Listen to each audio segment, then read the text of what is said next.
Right, I'm making this one now. I said that for a while. It was supposed to be a bit offloadical. I was almost crying. I was crying. But then Fluftonville returned, didn't you? At the right time. No, he didn't. Fuck off. And then not fuck off. Hello. Hello. Oh, fucking hell. It's like, all it was my hospital appointment got cancelled. Like, he's off sick. Like, fucking, is he? I've been off sick for a fucking year. Poor him.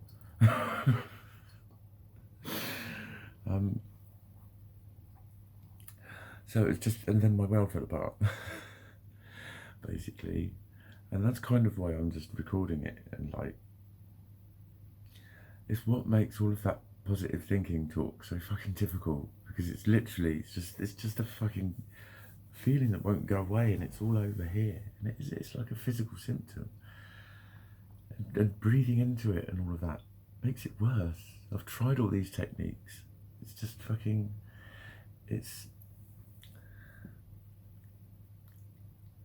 you know, I'm not against positive thinking. And it's not that I don't understand the negative impact of negative thinking.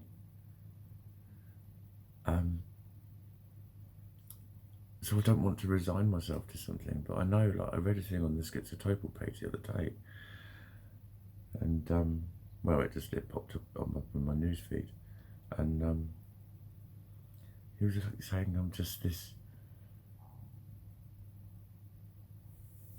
There's this other me inside of me that fucking hates me, or that is determined to experience like disgust and failure at myself. And it was just fucking, it just sang to me. Because I think it's a thing that a lot of people go through consciously, and they make a conscious sort of choice not to think like that, and it works for them. And so that's why they think they're experiencing the same thing. Because it's that sort of fucking hell feeling, and that's that schema. And that's what they've turned into for me, is not just an fucking hell, they're like just burning, fucking raging, screaming. That part of my brain, that part of our brain that we've all got that wants to be right all the time. No. That's why oh, sorry, Gizmo, I'm sorry. Sorry. I scared you, I'm sorry. That part of our brain that is just so fucking determined to be right all the time is the bit that's determined to be right, that I'm just fucking, just a million kinds of fucking awful. I can't fucking describe it.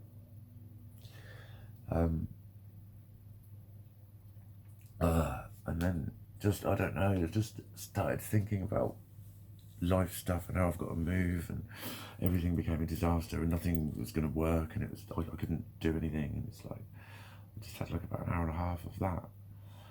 And that's the sort of shit that makes me not easy to be around, because that's the sort of shit that everyone just thinks they can go, pull yourself together, stop being stupid.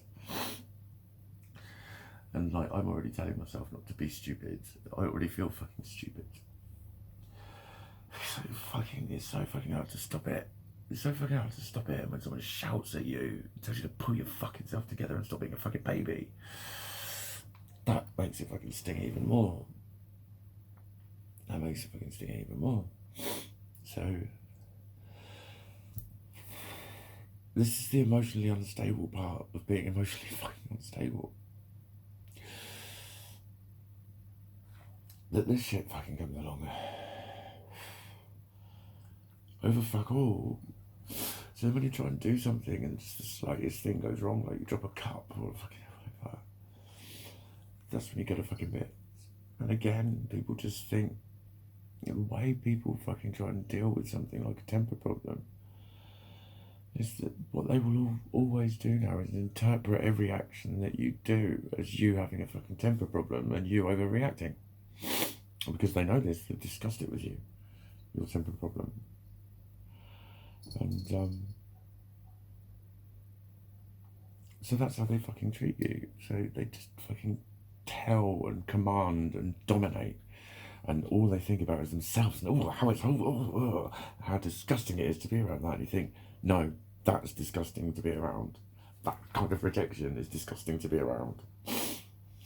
It is. That's what makes you feel disgusting. It contributes to it. It contributes to it when you're feeling disgusting anyway, and people are screwing their face up by your energy because of something that's happening that you're trying to fucking control, and all they're doing is saying control it. It's like fucking Family Guy when the dude's boxing and Peter's going, "You gotta punch him again, punch him again, punch him again," and it's like, I know I've got to punch him. I am punching him. It's a very nice analogy, that, Mikey. Thank you, Mikey. Wow, I cracked a fucking smile. That was a nice analogy. In a way, but it doesn't come with the fucking infuriation of it. It just makes it even harder to control, having someone getting impatient. It's like, now I've upset them, da da da da. And then what happens afterwards is you've got to have feedback session of actually it's really difficult for them, and da da da da da, and you get told that you don't think about other people. Well done. You don't think about other people too when you lose your temper. That's what happens when you lose your temper. Is you don't think about other people, or do you think about them and think, I don't fucking care, because your needs outweigh their needs in your head. That's what happens when you get angry. That's what happens when you lose your temper. But then you get fed back. That's what I'm saying. Expecting normal from me. Expect normal from me. That's the sort of mindset. I have chosen to lose my temper because I know that I'm irrational. I have done so with full knowledge of how difficult it is for you, and then a blatant disregard for that. And that's all we should now talk about. That's the nuts and bolts of dealing with having a fucking temper problem. That is, and you know that. You know that. The thing is, I'm not a hard cunt. If I was a hard cunt, it'd be fine. If I beat people up, it'd be fine. People would say, watch him, he's got a temper problem. And everyone would just fucking shut the fuck up when I lost my temper. That's probably the problem. It's just that his seconds. Just his second sitting. You better have shat yourself while you were out there. You fucked off out about 5 o'clock this morning. Haven't come back for 5 hours, 7 hours, 6 hours, 7 hours. 6 hours and 40 minutes. Have you? Staring. Hello? But yeah, that's kind of why I just like dropped in to fucking make this. Cause it's like this is fucking it. Just sitting here with all of the voices of everyone telling me to pull myself to fucking together. Well, I sit there and fucking cry. And it's like my appointment's now next week. But I think it's just that there's a lot of emotion riding on this. There's a hell of a lot of emotion riding on this. And I was finally going today, and it's like I've got all day to wait. And she's put me at the end of the day. And then he's fucking sick. Fuck's sake. Fuck's sake. I was supposed to see him in like March. So I think anyone, you know, when you're in this much fucking trouble with your foot and ankle and it's affecting your life this much, it's, you know, what is it? It's about an hour and a half ago now. I think it was about about 9:30, 10. I got the email. And like, yeah, I'll get there to that, so what, it doesn't matter, and you'll go next week and it'll all be fine. But this is something I've commented on before, is that's what people fast forward you there. Because you know that's where you're going to end up, and so you might as well just be there. And that's why people like me tell people like you that you're telling us to switch it off. Because when we say that to you, you're telling me to just switch it off. Oh, don't be ridiculous. Well, that's how it interprets. Well, it interprets to the schizotypo anyway, in that way. But then, see, I can't even think. Oh, that wasn't a car crash. That was just trying to wade through a pile of rubble. I'm waist deep in some heavy rubble. Allow me to just paddle out.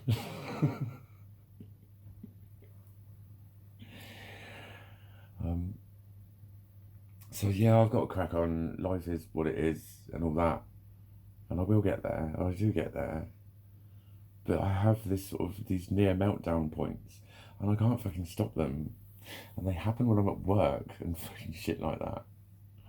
They were starting to. They were starting to happen when I'm at work. Well, they were happening at work actually. In my last job, because I could express a lot more freely. I did. I used to scream my fucking head off. There. It's like I was so lucky. He knew what I was like. He knew what I was like.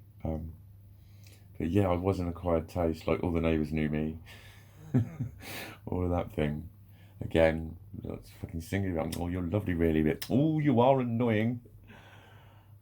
Yeah, yeah. That's why no one can fucking spend any time around me. It gets fucking miserably fucking lonely. It gets really fucking weary to joke about. You fucking twat. Fuck off. Society.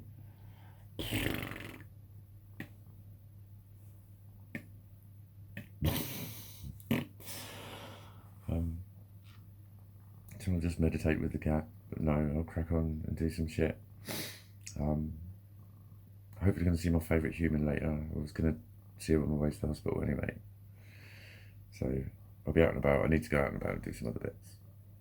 So I'll do that. I'll do my other bits when I'm out and about. Look at you. You've been hello. Hello. You're going to chill me out. Yes, you are. So I'll say good night, even though it's the middle of the Christmas. Just